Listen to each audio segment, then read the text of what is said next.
spokesperson for the Israeli Prime Minister's office, is with us. Hi, it's good to see you. Thanks for taking the time. Where to start? Let's talk about hopes of a ceasefire to start with. Where are we on that? So a ceasefire that would leave Hamas in power and our stolen people, the hostages in Gaza, is simply not an option. We said in the past that we would be willing to facilitate humanitarian pauses in the fighting, as we did back in November, for the release of more hostages. We are exerting very heavy military pressure on Hamas and also pursuing the diplomatic avenue behind the scenes to try to yield another framework that would see the release of the 134 remaining hostages. For 33 of them, time has run up, and we're hearing horrendous accounts from hostages who returned about what the hell that they're living through.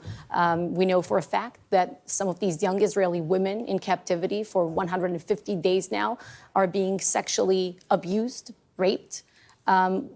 Their plight should be at the forefront of every international discussion about this war.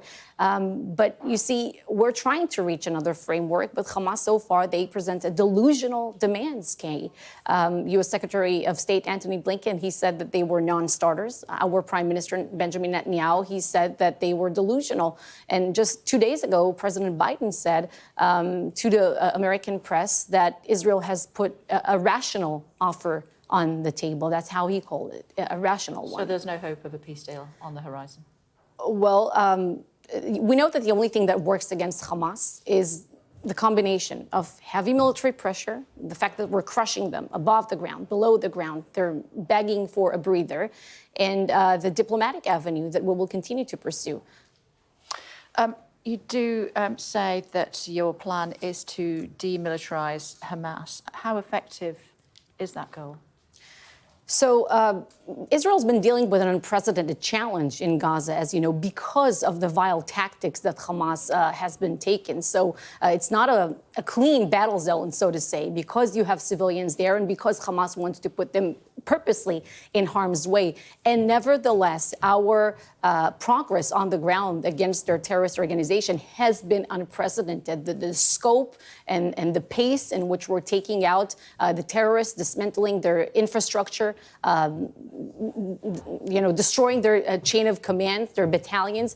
We took out 18 out of 24 Hamas battalions. There are still 4 remaining operational ones in Rafah. This is why we must go there and proceed with the operation. And overall, I can tell you in terms of numbers, we eliminated more than 13,000 Hamas terrorists. There are thousands more who were injured, apprehended, immobilized. So we're getting close to this point where we took out the majority. Rafah, but there were missiles launched at Israel over the weekend. So it does look as though Hamas is still operating.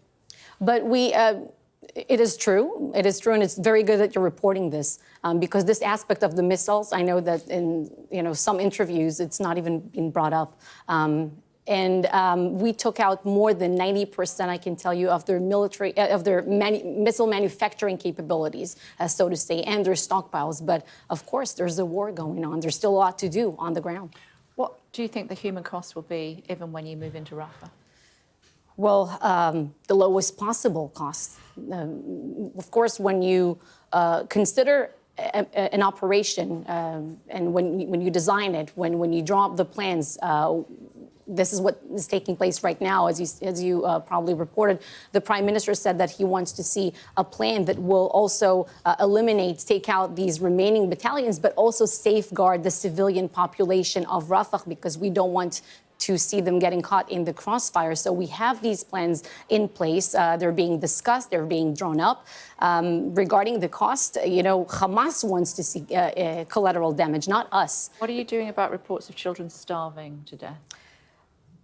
First, let me just say that the number one humanitarian issue in the Gaza Strip right now and since October 7th, Kay, is the plight of our hostages. This is the number one issue. Now, in what pertains... kids starving to death. But in what pertains to the Palestinian civilians, it's important to mention here, and people have to understand that there's no limit, no restriction since day one of the war on the amount of food, medical supply, and water that can enter Gaza. We place no restrictions. If the UK, for instance, wants to send more aid and that Israel will facilitate its entry inside the Gaza Strip, There's no problem with that. Our mission is one, to inspect those trucks coming in. And in fact, just this week, we had a record number of 277 aid trucks coming in. There's 50% more food trucks coming in daily now than the case before the war began. The UN says much of the aid is not getting into Gaza, and it's Israel's fault.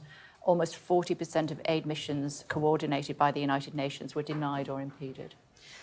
So Israel's mission is one. Our job is to inspect the trucks coming in for obvious reasons. We don't want to see any ammunition or dual-use materials funneling in, something that can be used for terror purposes. The distribution is, in fact, the problem.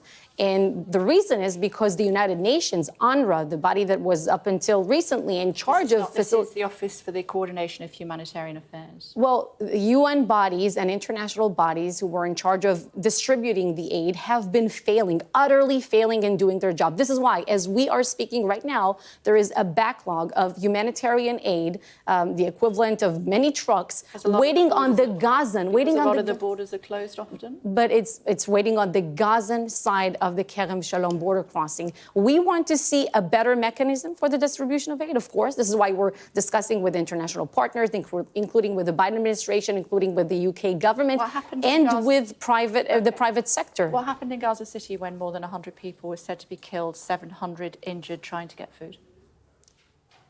So you're talking about the images of the...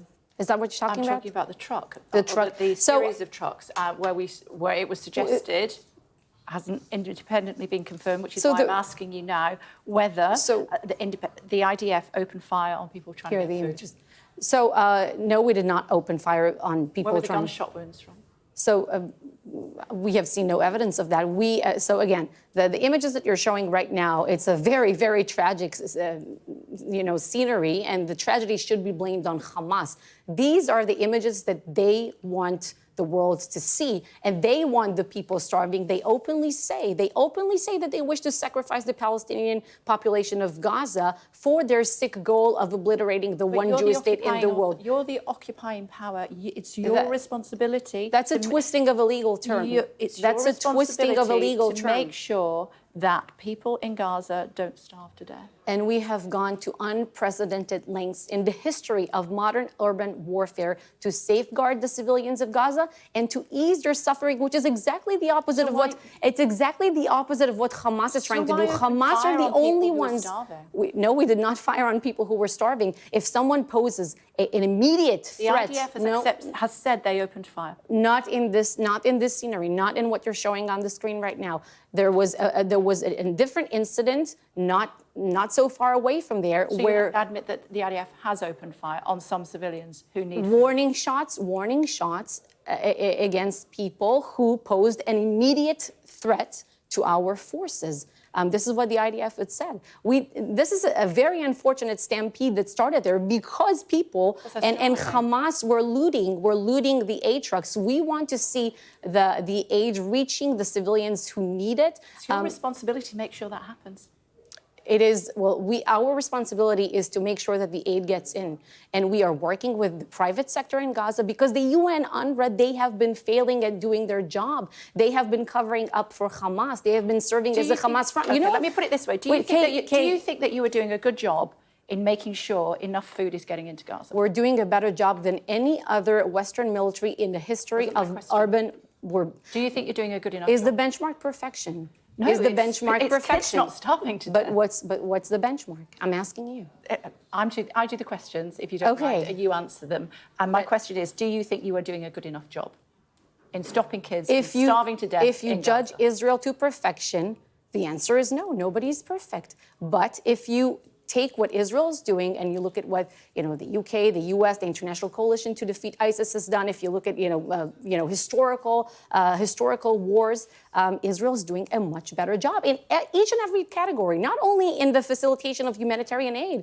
If you look at the civilian to combatant casualty ratio, the scope, the pace in which we take out the terrorists and dismantle the terror infrastructure, and it's not just us saying it. It's not really important to say. It's an array of British and American experts, military experts, saying that we compare favorably with the conduct of Western armies and especially vis-a-vis the challenges that we're dealing Lord with. Cameron says that UK's patience is running thin. Kamala Harris says they need a significant increase in the flow of aid. Well, we're fighting this war to stay alive. We faced and we are still facing an existential genocidal threat. Okay. Sadly, we're out of time, but I really appreciate you taking the time to join us today, and hopefully we can continue this conversation. Thank you. Thank you.